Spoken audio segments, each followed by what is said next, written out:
Just one thing I want to say about Triple R is that it brought out the child in me.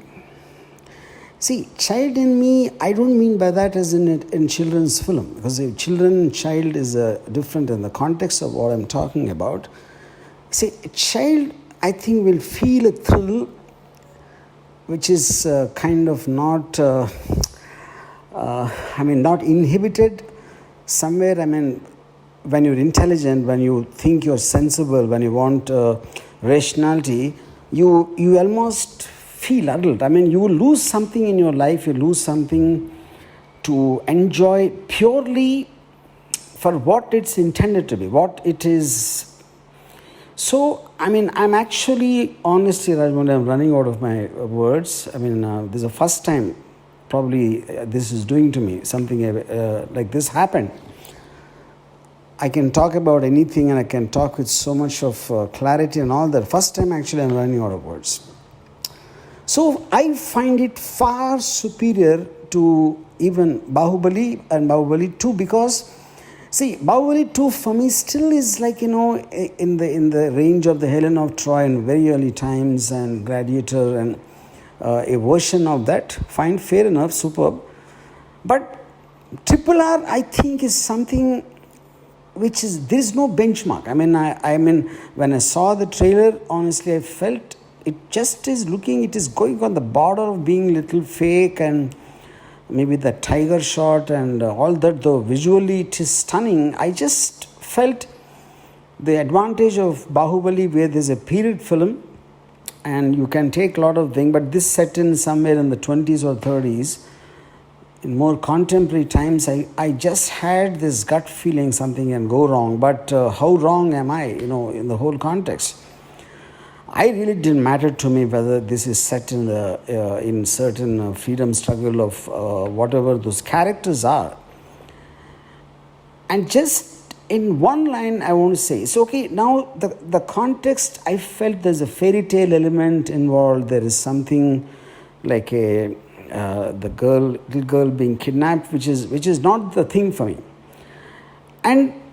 But the sweep of the narrative, see, the visual, of course, is mind-blowingly fantastic, nothing unlike anything I've seen before. But even the narrative sweep, I think, is unique in the context.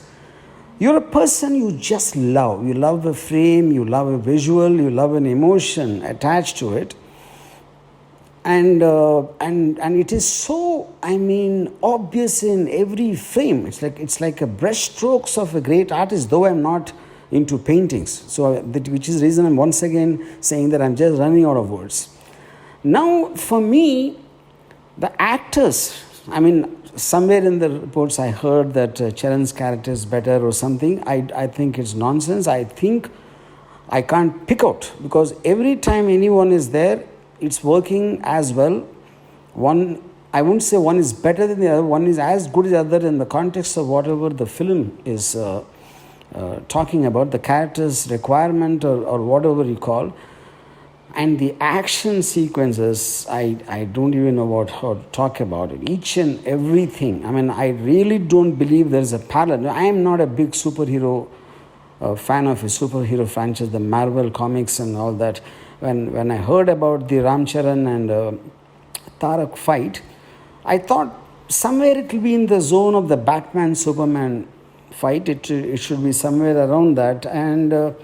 But I felt it caught such a right balance between being real and unreal. There is a human being and there is a Superman kind of a strength or a ability, you call.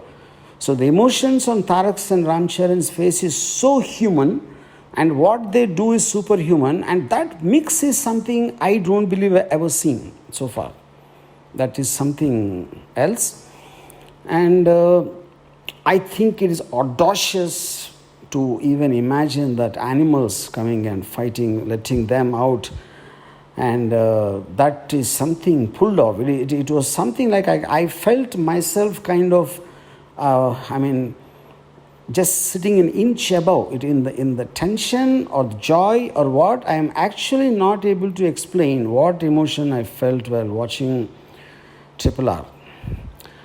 And and so I mean I can go on and on and on and on. I don't know where to stop, but it is an experience of a lifetime. I would call it, and I would find it far superior to any of the Marvel films because it is creating its own exoticness, it's creating its own ambience, creating its own atmosphere, which is something I actually felt like I don't remember in the last 30-40 years me enjoying like a child.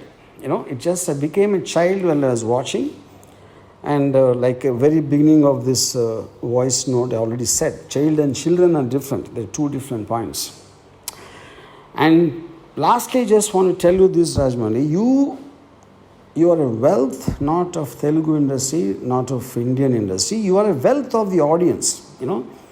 You're born for the audience, and me and many millions and millions of people. I think we are so glad that someone like you have come upon this earth to have a dream, to dare to dream, to have the passion and the patience to make it realize, and coming on the silver screen and subjecting us to this. Again, I'm out of my words. This is a treat of a lifetime. I just love you for this.